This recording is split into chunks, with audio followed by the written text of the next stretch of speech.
I can only really file this under, like, what the news.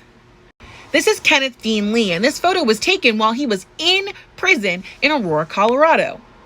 See, Kenneth had a thing for young people, and he devised this plan that if he pretended to be a U.S. Customs and Immigration officer, then he could get into these people's houses. And because the language barrier between Vietnamese immigrants and Americans is so tough, he was able to separate the children from their parents and assault them. Now, he was given 23 years to life in prison, so good job, Colorado.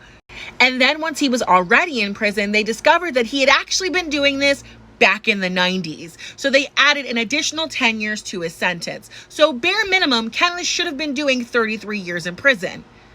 The former 18th District Attorney General, George Brackler, distinctly remembers this case, and he specifically said that he had never come across another person who was more conniving, more deliberate, more planned out in the way he did it, not just in the persona he took on, but the people he preyed on. So imagine everybody's surprise when 2020 Kenneth gets paroled. You're not reading that wrong. 6 years after he was given that sentence, he was released. And he was released on a felony probation. Kenneth is back in the news because on December 10th, he was arrested for doing the same thing again. And it's absolutely maddening because we know when it comes to these kinds of crimes, recidivism is rampant. And I just don't get it. I just don't get it.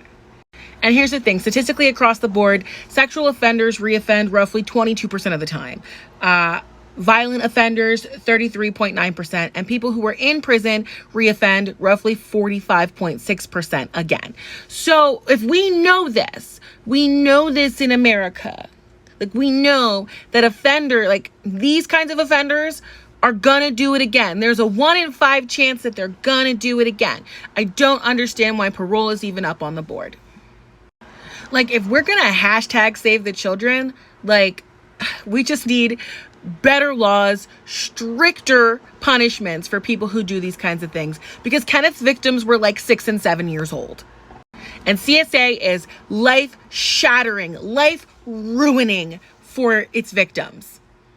And when we get them and put them in prison, they should not be eligible for parole in just the first 6 years.